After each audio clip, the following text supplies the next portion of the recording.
तस्मै श्रीगुरवे नमः। नमामि विष्णुपादाय कृष्णपृष्ठाय भूतले श्रीमते भक्तिवेदान्त स्वामीति नामिने। नमस्ते सरस्वते देवी गौरवाणी प्रचारिणे निर्विशेषा शून्यवादी पाश्चात्यदेशतारिणे। जय श्री कृष्ण चैतन्य प्रभु नित्यानंद श्री अद्वैत गदाधर शिवासादि गौर भक्तवृंद। हरे कृष्णा कृष्णा कृष्णा हरे हरे, हरे राम राम राम हरे हरे। हरे कृष्ण। तो आज गीता का दूसरा अध्याय हम स्टार्ट करेंगे। तो पहले अध्याय में हमने देखा अर्जुन किस प्रकार से 5 कारण देते हैं जिसके कारण वो युद्ध नहीं करना चाहते। तो उसमें से 4 कारण पहले अध्याय में है, जो 5वां कारण है वो दूसरे अध्याय में आएगा। तो अर्जुन पहले अपने संशय के बारे में भगवान को बताते हैं क्यों वो युद्ध नहीं करना चाहते हैं। तो इतना सब बताने के कारण 4 कारण जो अर्जुन ने दिए हैं कि क्यों युद्ध नहीं करना चाहते, ये सब बताने के कारण लेकिन फाइनली वो कंफ्यूज हो जाते हैं। उनको समझ नहीं आता मुझे क्या करना चाहिए और क्या नहीं करना चाहिए। तो पहले चैप्टर के एंड में लगभग एंड में ही अर्जुन और कृष्ण का रिलेशनशिप थोड़ा चेंज हो जाता है। जब आता है प्रहसन नेवा, भगवान थोड़ा हंसते हैं क्योंकि अभी रिलेशनशिप थोड़ा चेंज हो रहा है। अभी तक मित्र की तरह थे, अब गुरु और शिष्य का रिलेशनशिप। तो यहाँ से जो दूसरा अध्याय स्टार्ट होता है। तो सेकंड चैप्टर है, इसके लिए जो पहला चैप्टर है एक गीता एक्रोनिम करके बुक है, ने लिखा है याद करने के लिए। तो इस चैप्टर का एक्रोनिम दिया है उन्होंने गीता, GITA, गीता, जिससे हम इसको याद रख सकते हैं। तो जी क्या है? सबसे पहला थीम है इस अध्याय का सरेंडर टू गुरु। जी है सरेंडर टू गुरु, गुरु का आश्रय लेना। तो शुरू के 10 श्लोक 1 से लेके 10 तक। Without surrender to Guru, we cannot understand what is our duty, how to realize our identity. तो बिना गुरु के शरणागत हुए बहुत मुश्किल, हम कभी नहीं समझ। तो 1 से लेकर तक जी गुरु स्पिरिचुअल, आई फॉर आइडेंटिटी 11 से 30, श्लोक संख्या 11 से लेकर 30 तक। आई तो गुरु का आश्रय लेते हैं।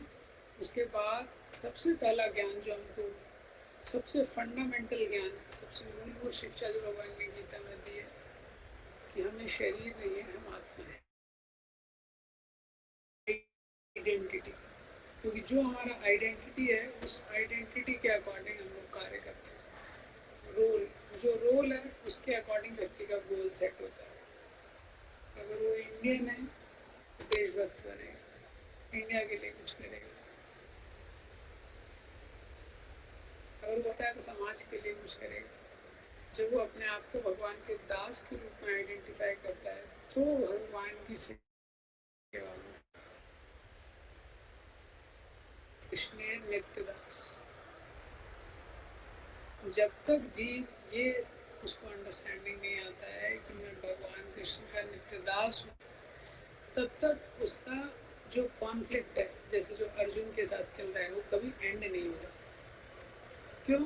क्योंकि जो सोचता है कि वो है उसी के अनुसार वो कर्म करता है। तो बाकी जो भी उपाधियां हैं, बाकी जो भी डेजिग्नेशंस हैं, जो भी आइडेंटिटीज हैं इस संसार में, उसमें कॉन्फ्लिक्ट होता है। तो अर्जुन धर्म के आधार पे ही चारों तर्क दे रहा है पहले अध्याय में, लेकिन फिर भी कॉन्फ्लिक्ट है। तो इसके बाद for guru, I for identity, T for types of dharma, 2 types of. तो जब जीव को ये पता चलता है कि मैं शरीर नहीं हूँ और मैं आत्मा हूँ, मैं शरीर नहीं हूँ, मैं क्या हूँ, मैं आत्मा हूँ, तब 2 तरह के धर्म का उसको पालन करना पड़ता है। तो वो दिया है 31 2 तरह के धर्मों के बारे में बताया। तो मैं शरीर नहीं हूँ, मैं आत्मा हूँ, लेकिन आत्मा इस शरीर में। एक हो गया शरीर का धर्म, आत्मा का धर्म। ये 2 तरह के धर्म हो गए, शरीर का धर्म और आत्मा का धर्म। So I am soul, but the soul is there engaged in a body. शरीर के लिए धर्म और आत्मा के लिए। अगर मैं शरीर का धर्म प्रॉपरली करता हूँ तो जो कर्म दिया है, वर्णाश्रम में जो एक्टिविटीज दी है, ड्यूटीज दी है, तो केवल शरीर का धर्म करने से व्यक्ति बार बार इस संसार में उसको आना पड़ता है। वो गलत नहीं कर रहा है, शरीर का धर्म का पालन कर रहा है, सही कर रहा है, लेकिन केवल शरीर के धर्म का पालन करने से क्या होता है, उसको बार बार इस संसार में आना पड़ता है। तो इसीलिए दूसरा ड्यूटी है जो आत्मा का, जो आत्मा के प्रति हमारा रिस्पॉन्सिबिलिटी है। जब आत्मा का रिस्पॉन्सिबिलिटी, आत्मा की जिम्मेदारी को हम करते हैं, उसको बोलते हैं स्पिरिचुअल ड्यूटी। और ये दोनों ड्यूटीज को अगर कोई व्यक्ति अच्छे से करता है तो लास्ट सेक्शन है इसका a for Atmaram, then he will become Atmaram या स्थित प्रज्ञ। तो वापस मैं रिपीट करता हूँ, ये चैप्टर में 4 सेक्शन है मेनली, तो इस चैप्टर को आप याद रख सकते हैं। इस अध्याय में गीता का पूरा समरी दिया हुआ है,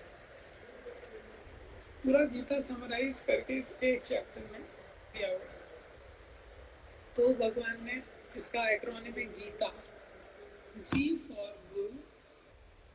सबसे पहले भगवान, अर्जुन जब इतने कंफ्यूज है, इतने टेंशन में है, तो सबसे पहले भगवान की शरण लेता है। तो ये सबसे पहला एस्पेक्ट है, तद्विधि प्रणिपाते। तो 1 से लेकर 10 श्लोक तक। उसके बाद 11 से लेकर 30 श्लोक तक है आई फॉर आइडेंटिटी। तो जब गुरु की वो शरण लेता है, जो जगत गुरु कृष्ण है, उनकी शरण लेता है, तो भगवान सबसे पहला ज्ञान अर्जुन को देते हैं कि तुम्हारा स्वरूप क्या है, तुम्हारा आइडेंटिटी क्या है। तुम ये शरीर नहीं हो, तुम आत्मा। तो जब शरीर नहीं है, आत्मा है, उसका ज्ञान देते हैं 11 से लेकर 30 तक। फिर 31 से 53 क्या है, अब शरीर और आत्मा 2 चीज़ हो गई। हम शरीर नहीं है, हम आत्मा है, लेकिन आत्मा शरीर में है।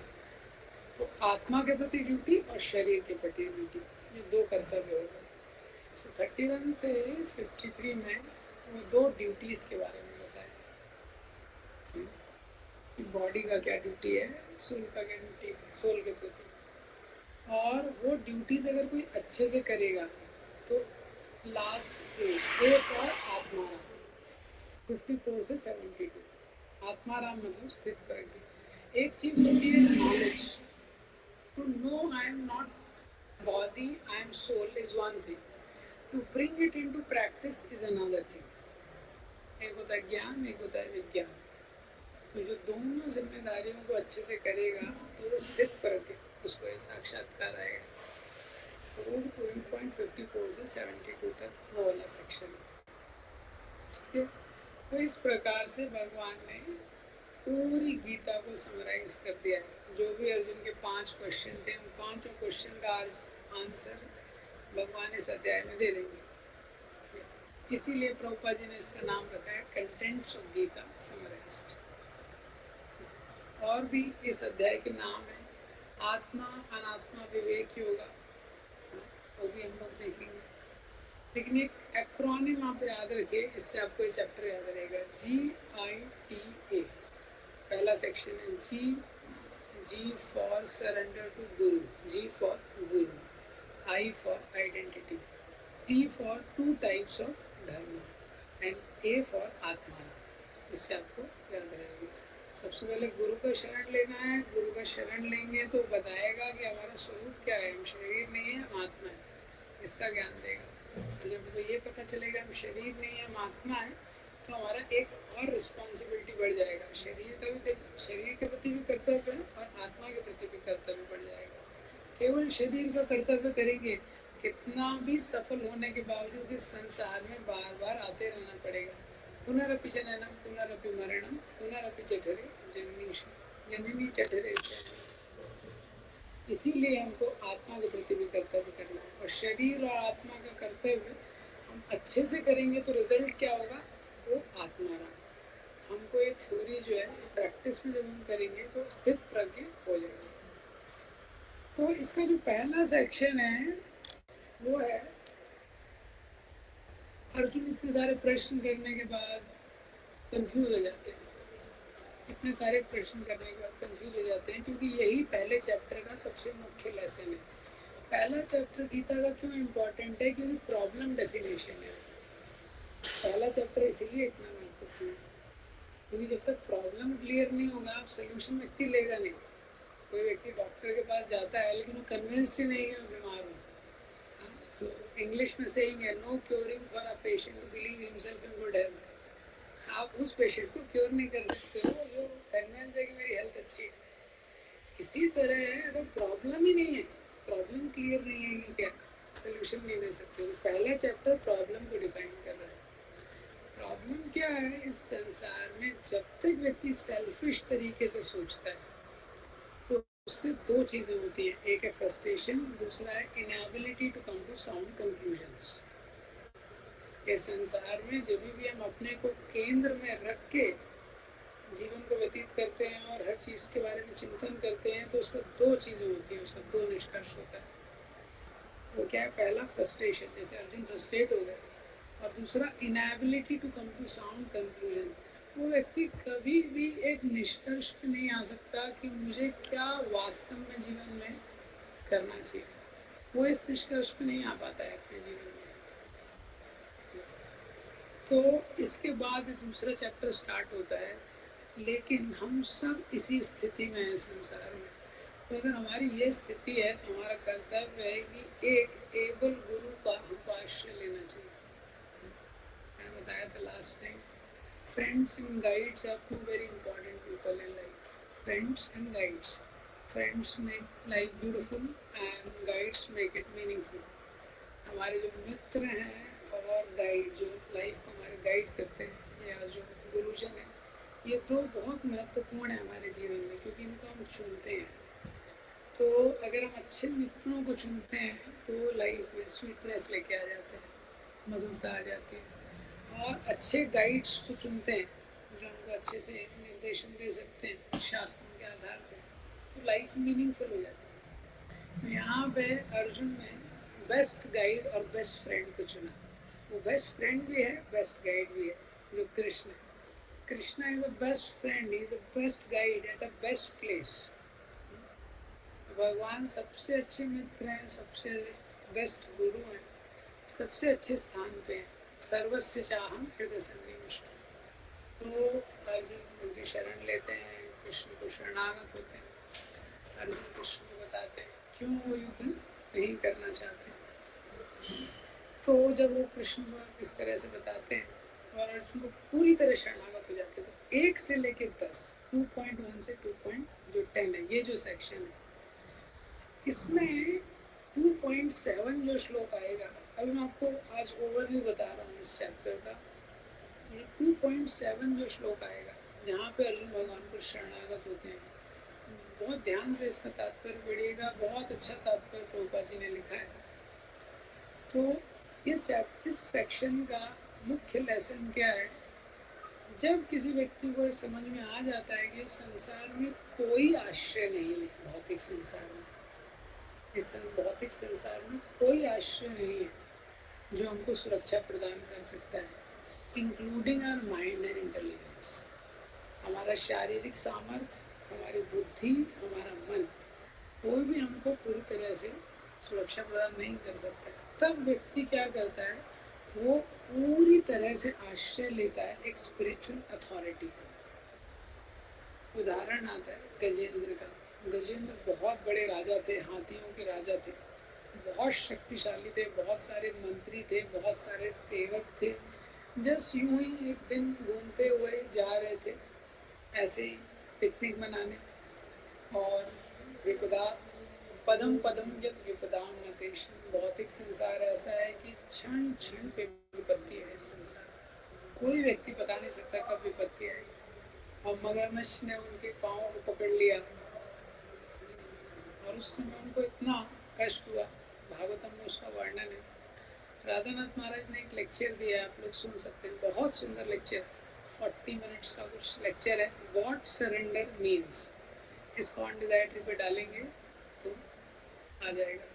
तो 2.1 से 2.10 का थीम है सरेंडर टू स्पिरिचुअल मास्टर। गुरु का आश्रय ग्रहण करना इम्पोर्टेंट है, और वो व्यक्ति तब कर पाता है अच्छे से जब उसको समझ में आता है कि अपनी बुद्धि, अपना मन या अपनी शक्ति और सामर्थ्य से मैं कभी भी इस संसार से बाहर नहीं निकल सकता। तो जो दूसरा सेक्शन है 2.11 से 30, ये सेक्शन में भगवान बता रहे हैं कि हम शरीर नहीं है, हम आत्मा है। हमारा आइडेंटिटी क्या है, हम आत्मा है। तो शरीर को हम बचा नहीं सकते और आत्मा को कोई मार नहीं सकता। शरीर इतना ज़्यादा वल्नरेबल है, शरीर इतना ज़्यादा वीक है, हम चाहे योगा कर लें, कुछ भी कर लें, किसी भी अच्छे डॉक्टर के पास चले जाएं, लेकिन इसको अंततोगत्वा इसको बचाया नहीं जा सकता है और आत्मा को मारा नहीं जा सकता, ये सिद्धांत है। तो आत्मा के जो कैरेक्टरिस्टिक्स हैं 2.11 से 30 में भगवान ने बताया। तो जब शरीर को बचाया नहीं जा सकता है, आत्मा को मारा नहीं जा सकता है, इसका मतलब क्या है? इस सेक्शन का प्रैक्टिकल एप्लीकेशन है।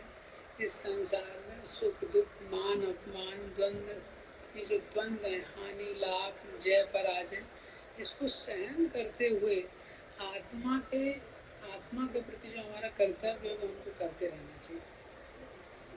क्योंकि अगर किसी को पता नहीं है कि हम शरीर नहीं है, आत्मा है, तो उसका पूरा ध्यान शरीर पे चला जाता है। शरीर को कैसे बेस्ट रखना है, इसका कैसे ध्यान अच्छे से रखना है। शरीर का ध्यान तो रखना है, लेकिन उतना ही जिससे कि ये सेवा में लगाया जा सके। शरीर को बहुत ज़्यादा आराम देना जीवन का उद्देश्य नहीं है, इसको सेवा में लगाना उद्देश्य है। तो शरीर में इसलिए हमको थोड़ा सहन करना पड़ेगा, कितना भी अरेंजमेंट करें, सहन करते हुए आत्मा के कर्तव्य पे ध्यान देना। उसके बाद 2.31 से 53 इस सेक्शन में 2 ड्यूटीज। अब हम शरीर नहीं है, आत्मा है, तो 2 चीज़ें हो गई, एक शरीर और एक आत्मा। तो शरीर के प्रति कर्तव्य है वो 2.31 से 38 में दिया है, और फिर आत्मा के प्रति भी कर्तव्य है 2.39 से 53 में, वो सेक्शन शॉर्ट में लिया है। तो जो शरीर का एक स्वधर्म होता है, कोई ब्राह्मण है, कोई क्षत्रिय है, कोई वैश्य है, कोई शूद्र है, सबका अपना अपना स्वधर्म है। वो स्वधर्म का उसको पालन करना है। तो वो स्वधर्म का पालन करेगा तो भौतिक संसार में उसको कुछ अच्छा रिजल्ट मिलेगा। जो ब्राह्मण है अपने ब्राह्मण के धर्म का पालन करेगा। क्षत्रिय है, सुनते हैं कि क्षत्रिय की अगर धर्म युद्ध में मृत्यु होती है तो जो क्षत्रिय है वो स्वर्ग जाता है। तो कोई भी स्वधर्म का पालन करेगा, भौतिक संसार में उसको रिजल्ट मिलेगा। और फिर जब आत्मा के प्रति धर्म का पालन करेगा तो आध्यात्मिक जगत में उसकी चेतना का विकास होगा और कर्म के बंधन से मुक्त होगा। और 2.54 से 72 है स्थित प्रज्ञा। स्थित प्रज्ञा मतलब जिसका जो प्रज्ञा है वो स्थित हो चुकी है, वो फिक्स हो चुका है कृष्ण कॉन्शियसनेस में।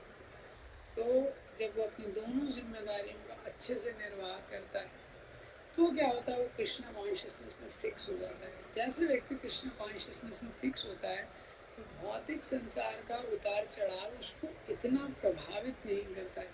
अपूर्यमानम अचलम प्रतिष्ठम समुद्रमापा प्रविशन्ति यत्र तद्वत् कामायं प्रविशन्ति सर्वे स शान्तिमाप्नोति न काम काम। 2.72 में भगवान बताते हैं कि जब वो अपनी जिम्मेदारियों का निर्वाह स्वधर्म का और आत्मा के प्रति जो धर्म है वो अच्छे से करता है तो उसका रिजल्ट ये है कि भगवान की उस पर मर्सी होती है। तो उसका मैनिफेस्टेशन कैसे होता है, भगवान की कृपा का उसके जीवन में उसकी जो चेतना होती है वो विकसित हो जाती है, इवॉल्व हो जाती है। और जो चेतना है वो भगवान की भक्ति में स्थिर हो जाती है। तो वो जो चेतना है वो समुद्र की तरह है। जैसे समुद्र में इतनी नदियाँ प्रवेश करती हैं, गर्मी के समय कितना ही टन पानी चला जाता है, समुद्र प्रभावित नहीं होता। इसलिए इच्छाएं आती हैं जाती हैं लेकिन वो प्रभावित नहीं होता। तो भगवद गीता का ये जो दूसरा अध्याय है इसमें क्या है, इसका नाम दिया गया है तो सांख्य, प्रभुपाद जी ने नाम दिया है सांख्य योगा, प्रभुपाद जी ने नाम दिया है कंटेंट्स ऑफ गीता समराइज्ड। तो पहले अध्याय के एंड में जब अर्जुन ने अपना विसृज्य सशरम चापम शोक संविघ्न मानसा, पहले अध्याय के एंड में अर्जुन ने अपना धनुष नीचे रख दिया और शोक से एकदम त्रस्त हो गया ये। तो अब इस अध्याय में भगवान ने अर्जुन के 5 क्वेश्चंस हैं उनका भी आंसर किया। तो सबसे पहले इस अध्याय का जो 1 to 10 है, तो सबसे पहले तो 2.6 में अर्जुन कंफ्यूज हो जाते हैं। तो 2.6 में अर्जुन बोलते हैं, अभी तक तो 4 रीज़न दिए थे। तो पहला रीज़न दिया था कि मैं इनको कैसे मार सकता हूँ, उसको दया आ जाती है, तो मेरे स्वजन है और अगर मैं इनको मारूंगा तो किसके साथ भोग करूँगा, और इनको अगर मैं मारूंगा तो फिर परंपरा का नाश हो जाएगा और इनको मारने से मुझे पाप लगेगा। ये 4 कारण थे। अब यहाँ पे अर्जुन को लगता है ये सब तो उसने एनालिसिस कर लिया, तो अर्जुन बोलते हैं मुझे ये भी नहीं पता कि हमें जीतना चाहिए कि हारना चाहिए। तो अगर कोई क्रिकेट की पिच पे पहुंच गया और अब किसी का ऐसा भाव है तो मुझे यही नहीं पता जीतना चाहिए कि हारना चाहिए, तो मैच खेल सकता है क्या? मैच नहीं खेल सकता। तो इसीलिए अर्जुन क्या है, अनडिसाइसिव हो गए। अर्जुन को लगा कि मैं ये डिसीजन कैसे ले सकता हूँ, कैसे मैं डिसीजन ले पाऊँगा, कंफ्यूज हो गया। तो अब अर्जुन को भगवान ने टीचर का रोल ले लिया, उसको स्टार्ट किया गाइड करना। तो 11 से 30 में भगवान उसको गाइड करते हैं। तो उनका पहला आर्गुमेंट था अर्जुन का, मैं कैसे इन रिलेटिव्स को मारूंगा, उनके प्रति उनका दया का भाव था। दूसरा आर्गुमेंट था एंजॉयमेंट का। तो पहला आर्गुमेंट था इनको कैसे मारूंगा, कंपैशन, दया का भाव था। तो आप 2.1 का तात्पर्य पढ़ेंगे, प्रभुपाद जी ने कंपैशन को ही उड़ा दिया कि compassion for the body is meaningless. Misplaced compassion का कॉन्सेप्ट प्रभुपाद जी रखते हैं कि दया जो है इसको हमको सही जगह लगाना है। अगर व्यक्ति में भावनाएं हैं लेकिन वो भावनाएं एजुकेटेड नहीं है तो उसका गलत रिजल्ट आता है। उसको प्रभुपाद जी एक्सप्लेन करते हैं ये। फिर जो दूसरा आर्गुमेंट था उनका एंजॉयमेंट का, और उनको लगा कि मैं कैसे एंजॉय करूँगा। तो 2.31 से 38 में भगवान ने बताया, अरे तुम क्षत्रिय हो, क्षत्रिय का ड्यूटी करोगे, स्वधर्म है क्षत्रिय का युद्ध करना, युद्ध करोगे तो एंजॉयमेंट मिलेगा तुमको। क्योंकि जो युद्ध करते हैं क्षत्रिय वो स्वर्ग का द्वार उनके लिए खुल जाता है, तो तुमको एंजॉयमेंट मिलेगा अगर युद्ध करोगे। तो युद्ध नहीं करोगे तो एंजॉयमेंट नहीं मिलेगा। फिर जो अर्जुन बोलते हैं कि मेरे को पाप लगेगा, अगर तुम अपने रिलेटिव्स को मारोगे तो पाप लगेगा। तो 2.39 से 53 में भगवान ने निष्काम कर्मयोग बताया। भगवान बोलते हैं अगर तुम निष्काम रूप से कोई कर्म करोगे तो उसका कोई रिएक्शन ही नहीं बनेगा, तो कर्म का सिद्धांत तो बड़ा गहन है। जो कर्म फल की इच्छा से करता है तो पुण्य कर्म का अच्छा फल बनता है, पाप कर्म का पाप फल बनता है। लेकिन जो भगवान को अर्पित किया जाता है, जो अकर्म होता है, उसका तो रिएक्शन बनता ही नहीं है, भगवान ने बोला। तो फिर तो तुम्हें कोई रिएक्शन नहीं बनेगा, तो पाप वाला का तुम्हारे को टेंशन नहीं है ये।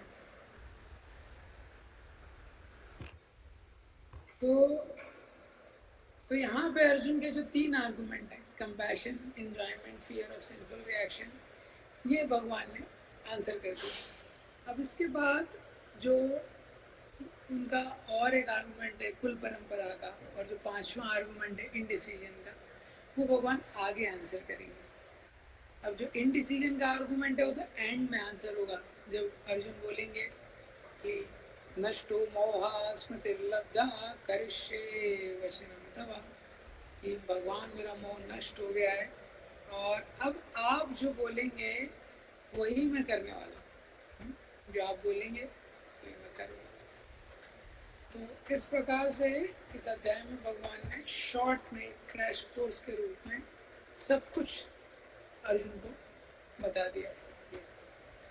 तो इसके जो पहला सेक्शन है देखते हैं 2.1 से लेके 5 तक रिसाइट करेंगे। संजय वाच तं तथा कृपयाविष्टम् अश्रुपूर्णकुलेक्षणं विषीदन्तमिदं वाक्यं वाचा मधुसूदनः।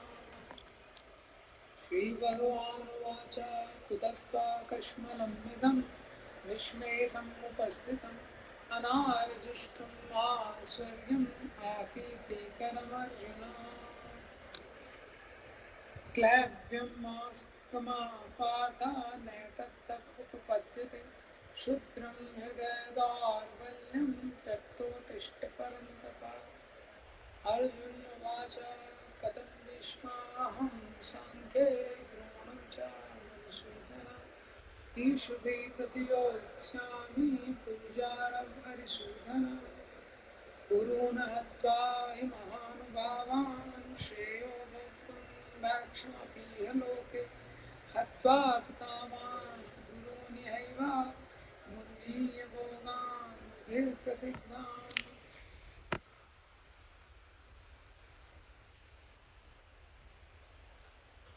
तो यहाँ पे संजय बोलना शुरू करते हैं। संजय क्यों बोलना शुरू करते हैं? क्योंकि जब अर्जुन अपना धनुष नीचे रख देते हैं, विसृज्य सशरम चापम, शोक संविघ्न मानसा, और शोक से भर जाते हैं, तो धृतराष्ट्र खुश हो जाता है ये सुन के। धृतराष्ट्र को लगता है अच्छा है तो युद्ध के पहले हम लोग जीत गए। तो धृतराष्ट्र को थोड़ा और क्लैरिटी देने के लिए संजय खुद ही बोलना शुरू कर देते हैं। तो संजय बोलते हैं तम तथा कृपया विष्टम, इस प्रकार से कृपया विष्टम, इस प्रकार से जब पिछले अध्याय में अर्जुन जो है वो बैठ गए इस तरह से कंपैशन में। कृपया मतलब वीकनेस कॉज्ड बाय कंपैशन, ये स्पिरिचुअल कंपैशन नहीं है, ये weakness which is caused by compassion. तो कृपया से आविष्ट होके, आविष्ट मतलब इतना ज्यादा, आविष्ट मतलब व्यक्ति भर गया उससे। तो अश्रुपूर्ण कुलेक्षणम, ये क्षणम मीन्स आंखें, पूर्ण, पूर्णाकुल मतलब आंसुओं से भरी हुई।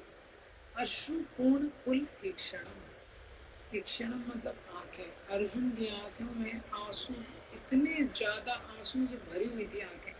His eyes were drilling with tears, इतना ज्यादा अर्जुन की आंखों से आंसू गिर रहे थे। विषीदंतम इदं वाक्यम, विषीदंतम, अर्जुन बहुत शोक कर रहे थे, और अर्जुन को शोक करते हुए देख के इस प्रकार के शब्द मधुसूदना उवाचा मधुसूदन, भगवान कृष्ण ने इस प्रकार के शब्द बोले। अर्जुन की स्थिति को देख के भगवान ने इस प्रकार के शब्द बोले। अर्जुन की स्थिति क्या है? स्थिति वो पिछले चैप्टर से ही कंटिन्यू हो रही है। तम तथा कृपया विष्टम, अर्जुन का हृदय में बहुत दया है अपने अपने स्वजनों के प्रति, ये, और उसके कारण वो वीक हो गए हैं, वो धनुष उठा नहीं पा रहे हैं। ये कितना भी शक्तिशाली व्यक्ति हो, लेकिन जहाँ आसक्ति होती है वो कमजोर हो जाता है। कितना भी बड़ा सर्जन हो, अगर अपने बेटे का ऑपरेशन करना है तो शायद उसके हाथ कांपने लगे। जहाँ आसक्ति होती है वहाँ पे हम बिल्कुल रहते हैं। तो तम तथा अर्जुन आसक्ति से इतना भर गए, अर्जुन का इतना आसक्ति हो गया, आंखों से आंसू गिरने लगे। क्षत्रिय के लिए रोना बहुत असाधारण है, साधारण नहीं है। तो हम लोग सोचेंगे आंसू गिरे तो ठीक है, ये तो संसार में चलते ही रहता है ये, लेकिन पर्सन क्षत्रिय ऑर्डर में भी व्यक्ति जो क्षत्रिय है उसके लिए इस प्रकार का जो भाव है बहुत ही ज़्यादा, बहुत मुश्किल है कि क्षत्रिय में ऐसा भाव है।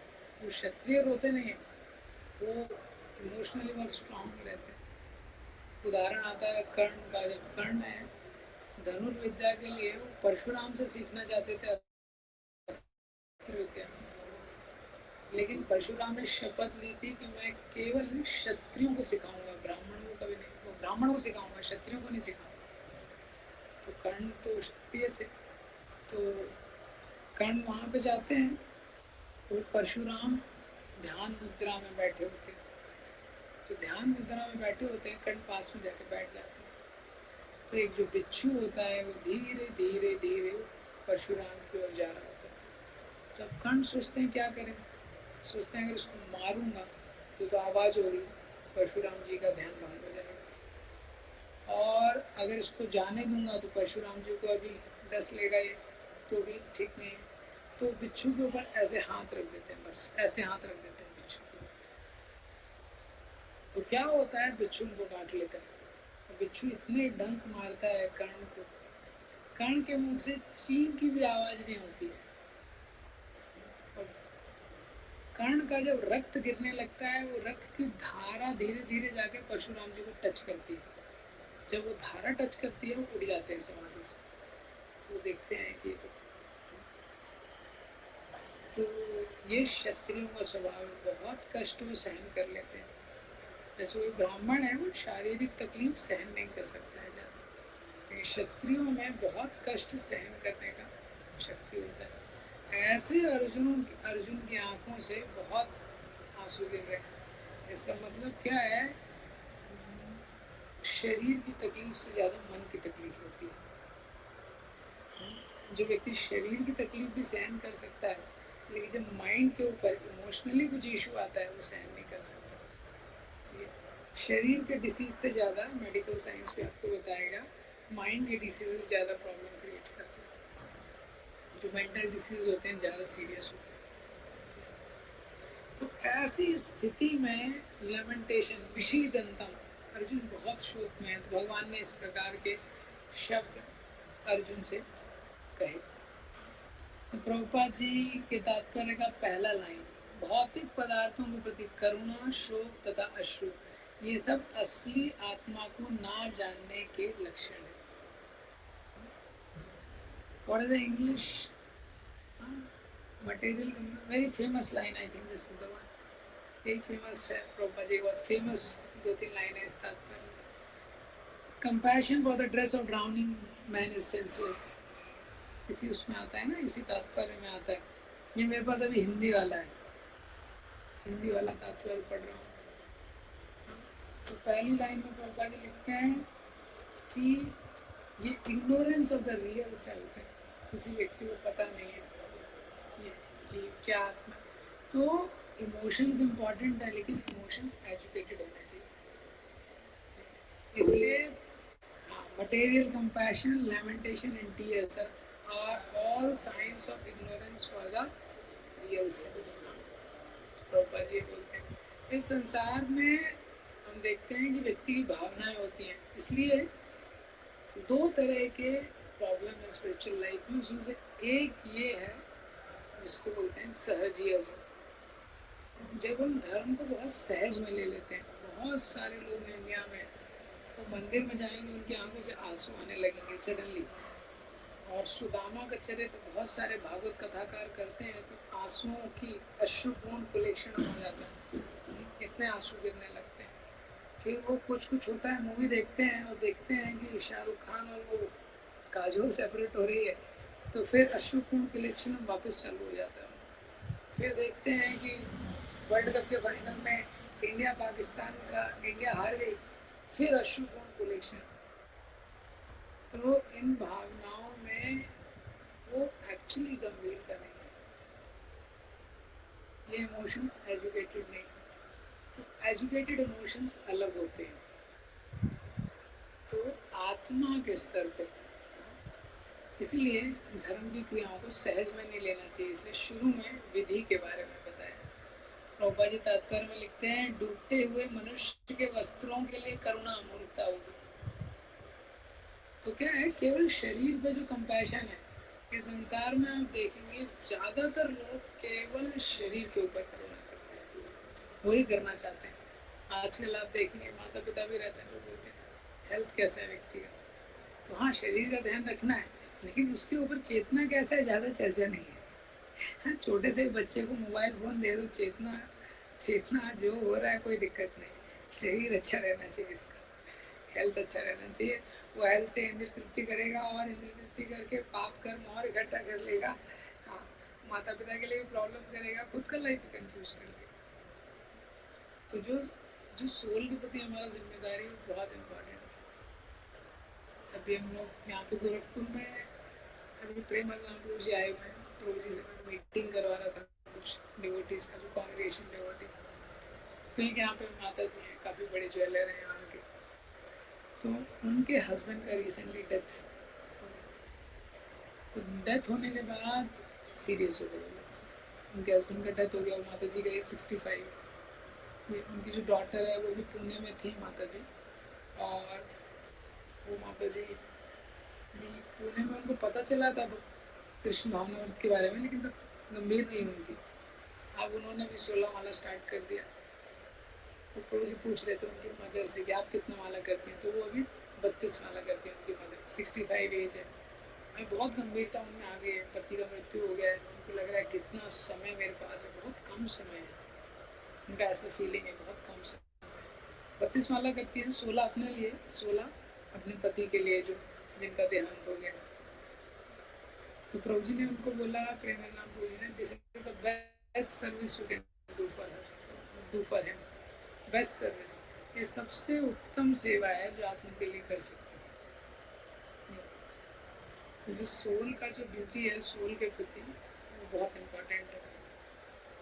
तो ये तात्पर्य आप पढ़िएगा, बहुत सुंदर तात्पर्य है, और विशेषकर हर अध्याय का, गीता के हर चैप्टर में जो पहला परपोर्ट है उसमें प्रभुपाद जी चैप्टर के बारे में बताते हैं, इस अध्याय में क्या क्या दिया गया है वो बताते हैं। और इस हर अध्याय का जो लास्ट है, जो लास्ट श्लोक का तात्पर्य है, उस तात्पर्य में प्रभुपाद जी बताते हैं, समराइज करते हैं पूरे चैप्टर को। ये प्रभुपाद जी का स्टाइल है पूरे उसमें। तो इसके आगे से हम लोग कल पढ़ेंगे, और अगर किसी को पहले चैप्टर में कोई क्वेश्चन है तो आप लोग लिख सकते हैं, तो मैं इंडिविजुअली रिप्लाई कर दूँगा। कुछ लोगों ने मुझे क्वेश्चन भेजे थे तो मैंने उनको रिप्लाई किया है उस तरीके से, क्योंकि शॉर्ट टाइम है तो इसमें क्वेश्चन नहीं ले पाएंगे, लेकिन आप लोग मुझे व्हाट्सएप पे भेज सकते हैं तो उसको मैं रिप्लाई करूँगा। बाकी पहला जो अध्याय हुआ था वो प्रॉब्लम डेफिनेशन था। इस अध्याय से गीता का फ्लो शुरू होता है, और बहुत ही सुंदर प्रभुपाद जी के परपोर्ट्स हैं। इस अध्याय से हम लोग पढ़ेंगे और देखेंगे कैसे कैसे प्रभुपाद जी ने गीता का एक अलग दृष्टिकोण से एक्सप्लेन करके, प्रभुपाद जी का गीता का जो गिफ्ट प्रभुपाद जी ने वर्ल्ड को दिया है, एक बहुत विशेष प्रस्तुति है प्रभुपाद जी के भगवद गीता की, Bhagavad Gita as it is. Hare Krishna. ग्रंथराज भगवद गीता की जय। श्री प्रभुपाद की।